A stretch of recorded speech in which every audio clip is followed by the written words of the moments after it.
है a man of mass 60 kg sitting on a seashore distance 2 meter from him. A boy of mass 24 kg sitting at a distance x from the hinge and seashore remain in equilibrium. Find x. क्या करेंगे देखिए। सबसे पहले आप इसका FBD बनाएंगे और FBD में शीशो के ऊपर वाले की ही एफबीडी हम बनाएंगे। तो ये शीशो है, तो इस पे नीचे एमजी लग रहा होगा, नॉर्मल दिखाने की ज़रूरत नहीं है इनके नॉर्मल को। और नीचे 24G लग रहा होगा, हिंग पे ऊपर की तरफ N3 लग रहा होगा और नीचे की तरफ आपका MG होगा। अब आप किसी भी पॉइंट के अबाउट टॉर्क बैलेंस कर दीजिए, आपका आंसर सेम आएगा। मैं इस पॉइंट के अबाउट टॉर्क बैलेंस कर देता हूँ। तो टॉर्क अबाउट पॉइंट इज 0 और टॉर्क क्या होता है R क्रॉस F क्या लग रहा है इधर 60G का और R क्या है 2। ये किधर घुमाने की कोशिश कर रहा है, कैसे निकालते हैं कल भी बताया आपको। अपनी उंगलियों को रेडियस की तरफ रखिए और फोर्स की तरफ घुमा दीजिए, तो डायरेक्शन अंदर की तरफ आएगा, मतलब क्लॉकवाइज आएगा। और यहाँ निकालोगे तो डायरेक्शन ACW आएगा, मतलब एंटी क्लॉकवाइज आएगा। तो 24G हमें इसका क्या दिया है, इसका आपको लेंथ दिया है, तो इसका लेंथ मैंने x मान लिया और यही आपसे पूछा है। इसका मतलब 24Gx plus minus 60G into 2 बराबर 0। अब ये माइनस का तो इधर ला के पॉजिटिव बना दोगे, तो 24Gx is equal to 60G multiply 2 आ जाएगा। नाउ आप क्या करेंगे, इससे से उड़ाएंगे, इससे से उड़ाएंगे, तो यहाँ से आपका x इज इक्वल टू आ जाएगा 5 मीटर। इसका मतलब है कि अगर आप इक्विलिब्रियम में देखना चाहते हैं तो बच्चे को 5 मीटर की दूरी पर बैठाइए। इससे क्या समझता आता है कि अगर भारी मास को छोटे वेट से अगर इक्विलिब्रियम करना है तो उसके लिए आपको उस छोटे वेट का जो डिस्टेंस है उसको बढ़ाना पड़ेगा हिंग से, तब आप उसको इजीली उठा सकते हैं, लिफ्ट कर सकते हैं। यहाँ से आपको ये समझ में आता है। और आप किसी भी पॉइंट के अबाउट निकालोगे तो आपका वो सेम ही आएगा। ठीक है, चलिए आगे बढ़ते हैं। A rod of weight W is supported by two parallel lines edge A and B। इसको ऊपर से सपोर्टिंग किया, तो ये A वाला इस पर क्या करेगा, ऊपर की तरफ नॉर्मल लगेगा। आपको नीचे की तरफ कुछ भी नहीं दिखाना, सिर्फ आपको नॉर्मल्स दिखाने होते हैं शीशो के ऊपर रोटेशनल इक्विलिब्रियम में, और कुछ नहीं दिखाना। ऊपर N2 लगेगा और नीचे क्या रहेगा इसका MG, जिसे हम बोलते हैं वेट। और हिंग है, ठीक है, उससे पास कर जाएगा तो वेट भी 0 और हिंग भी 0। तो अब क्या करेंगे आप N1 मल्टीप्लाई x लगा देंगे और N2 multiply d minus x लगा देंगे। और इस पॉइंट के अबाउट टॉर्क 0 होगा तो N1x बराबर N2 d माइनस एक्स हो जाएगा। तो वहाँ से आपका N1 आ जाएगा, नॉर्मल 1 आ गया। लेकिन A एंड B तो नॉर्मल 1 आपका यहाँ पे निकल चुका है, लेकिन N1 और N2 का रिलेशन है। तो अब क्या करते हैं, आप किसी और दूसरे पॉइंट के अबाउट आप क्या निकाल लीजिए, एक बार टॉर्क निकाल लीजिए।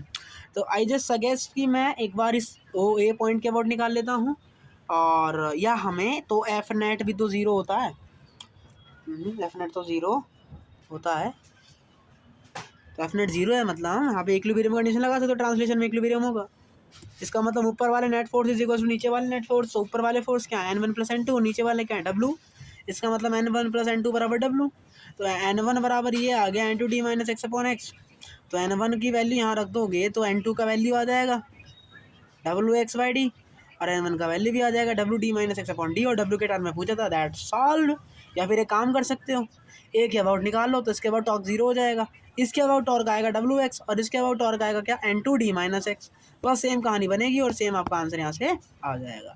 तो यहाँ से क्या समझ आता है, दुनिया का कठिन से कठिन कितना भी सवाल हो है वो एक नंबर का रद्दी, उसमें खाली एक ही चीज़ लगानी है। क्या लगाना है कि यह net torque is equal to 0 और किसी भी पॉइंट के अबाउट आप लगा सकते हो, कोई भी गलती नहीं है। आप कैसे भी करोगे आपका आंसर एकदम सही आएगा। चलिए, ये होमवर्क के लिए दिया है, आप होमवर्क करके लेके आइए, ये भी होमवर्क में है। आइए हम ये वाला क्वेश्चन करते हैं, थोड़ा सा बढ़िया क्वेश्चन है जो कि आग लगा देगा दिलों में आपके भी और हमारे भी। चलिए देखिए, आपके पास एक देखो सीढ़ी जैसे खड़ी करते हैं ना, तो सीढ़ी होती है, वैसे ही पूरा सिस्टम हमने बना रखा है। ये सरफेस स्मूथ है और नीचे वाला सरफेस फ्रिक्शन है। अब बताइए जैसे, और ये पूरा रेस्ट में है, rest against smooth wall but rough ground. Smooth है मतलब इसका मतलब है कि ये रेस्ट में है, इसका मतलब ये आगे मूव ही नहीं कर रहा, स्मूथ है। तो ये वाला पॉइंट से नॉर्मल इधर लगेगा और इस वाले पॉइंट से नॉर्मल ऊपर लगेगा, N2 दैट इज फाइंड। और ये इधर इसे मूव करने की कोशिश करेगा और हमें तो स्टॉपिंग चाहिए, इसका मतलब इधर के डायरेक्शन में आपका फ्रिक्शन लगेगा। तो n1 बराबर क्या होगा, F2 होगा, because of net force is 0। और क्या लगा सकते हैं हम कि n2 is equal to mg होगा, जो कि mg आपके सेंटर ऑफ मास से लगता है। ये सारे फंडे क्लियर होने चाहिए पुराने वाले, तभी समझ आएगा ये। तो F2 हो गया, n2 निकल गया। अब आपको क्या बोला था, आपको बोला था कि आपको क्या निकालना है, नॉर्मल, फ्रिक्शनल, ये सारे फोर्स फाइंड करने थे। तो अपन क्या करेंगे अब, ट्रांसलेशन इक्विलिब्रियम, मतलब सॉरी रोटेशनल इक्विलिब्रियम। किसी भी पॉइंट के अबाउट टॉर्क 0 कर दो, अब किसी भी कर दो, मैंने इसके अबाउट ही कर दिया तो ये 0 हो जाएगा। अब इससे आपको ये वाली दूरी चाहिए होगी, तो ये दूरी कैसे आएगी, ये दूरी 5 है, हाफ डिस्टेंस पर वो होता है। अब यहाँ पे ये क्या होता है, 5 sin 37 कितना आएगा, 5 × 4/5, मतलब ये डिस्टेंस कितना आ गया आपका, 4 मीटर आ गया। ये डिस्टेंस 4 मीटर आ गया, तो 4 मीटर मल्टीप्लाई आपका F2, 4 मीटर नहीं, F2 पासिंग कर रहा है, इसका मतलब F का भी क्या नहीं आएगा, टॉर्क नहीं आएगा। तो टॉर्क किसका आएगा, mg का आएगा और n2 का आएगा। n2 पास थोड़ी ना कर रहा है, तो n2 की तो लेंथ ये वाली होगी और mg की लेंथ कौन सी होगी, ये वाली लेंथ होगी। तो mg मल्टीप्लाई में आपका कितना आ गया, 4 मीटर इज इक्वल्स टू, वो आप डायरेक्शन चेक कर लेना, n1 मल्टीप्लाई में 6 मीटर। तो n1 × 6 - 300 × 4, क्योंकि mg 300 है, तो यहाँ से नॉर्मल आ गया, यहाँ से फ्रिक्शन आ गया। जो जो आपसे पूछा था, यू कैन बी क्लियर। कुछ भी नहीं है यार, आपको एफबीडी बनाना है और रोटेशनल इक्विलिब्रियम लगा देना है, इससे हलवा और कोई भी क्वेश्चन नहीं। अगर नहीं समझ आ रहा तो कांटेक्ट करिए, मतलब आप दुविधा में हैं। चलिए, होमवर्क एंड होमवर्क। आइए थोड़ा सा आज का टॉपिक पढ़ते हैं, देन आज की क्लास ओवर करेंगे और कल अपनी क्लासेस को आगे बढ़ाएंगे और यस फिर से ब्लैक बोर्ड पर पहुंच जाएंगे। देखो फ़र्क क्या है, जब हम वाइट बोर्ड पे लेते थोड़ा समय ज़्यादा लगता है और थोड़ा समझाते भी मतलब नॉर्मल है। ये अब डिस्प्ले पे करिए तो थोड़ा सा जल्दी हो रहा है टॉपिक, कोई नहीं, काम करिए जैसा भी हो रहा है। तो अब पढ़ रहे हैं angular momentum of a particle about a point, लेकिन लेक्चर तो नहीं रुक रहे, इससे फ़ायदा तो ये है ना, कभी जैसे ठीक है, तो जो भी है angular momentum of a particle about a point, किसी भी पॉइंट के बॉर्डर आपको एंगुलर मोमेंटम निकालना, तो ये है कैसा है, भला है क्या ये। आपसे सबसे पहले जब हमें पढ़ाया था तो ये हमें बताया था कि मोमेंटम होता क्या है, एंगुलर मोमेंटम क्या होता है कि मोमेंटम का रोटेशनल इफेक्ट। ये क्या होता है आपका, एंगुलर मोमेंटम होता है। इसका मतलब angular momentum is boss, momentum का रोटेशनल इफेक्ट पढ़ रहे हो यहाँ पे, मतलब रोटेशनल इफेक्ट ऑफ मोमेंटम या फिर मोमेंटम ऑफ मोमेंटम, ये पढ़ रहे हैं। एंगुलर मोमेंटम का मतलब ये है, इसका मतलब ये है कि समझिए एंगुलर मोमेंटम होता क्या है। एंगुलर मोमेंटम होता है r vector cross p vector. Angular momentum of particle with respect to a point, किसी भी पॉइंट के अबाउट एंगुलर मोमेंटम क्या होता है, L vector is equal to r vector cross p vector, और पी वेक्टर क्या होता है आपका, एम वी वेक्टर। और क्रॉस प्रोडक्ट निकालते तो यहाँ से क्या आता है, एम ब्रैकेट में r vector cross p vector. और याद रखना, अगर L vector dot r vector बराबर 0 and L vector dot p vector बराबर 0 if they are perpendicular, must no, ठीक है। और जैसे हम वहाँ कॉम्पोनेंट करते थे वैसे यहाँ भी आ जाएगा, क्या है, एल बराबर m we are sine theta. या तो आप वेलोसिटी आर के परपेंडिकुलर ले लो या फिर रेडियस वेलोसिटी के परपेंडिकुलर ले लो, तो m we are sine theta बराबर एम वी आर परपेंडिकुलर या एम वी परपेंडिकुलर आर।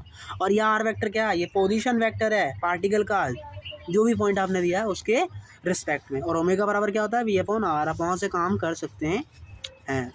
ये देखिए, ये वी थीटा पर इधर वी कॉस थीटा आएगा, इधर वी साइन थीटा आएगा, तो वी साइन थीटा के अबाउट 90 डिग्री है, तो इसका मतलब इसके अबाउट जो मोमेंटम आएगा एंगुलर मोमेंटम 0 हो जाएगा, क्योंकि डॉट प्रोडक्ट 0 है ना, दो वेक्टर का डॉट प्रोडक्ट 0 हो जाएगा ना। If angle 90 degree will assume, 90 degree अगर दिख रहा है तो मतलब इसके बाद ये सिर्फ अलग होगा और वेलोसिटी सेपरेशन क्या आएगी, वी कॉस थीटा।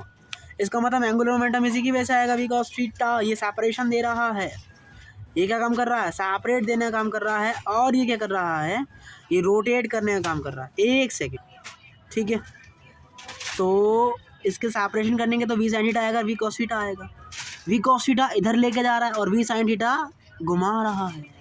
इसका मतलब एंगुलर मोमेंटम जो आएगा वो इसी की वजह से आएगा, वी साइन थीटा की वजह से आएगा। तो फार्मूला क्या होता है आपका, L vector is equal to r vector cross v vector, यही होता है।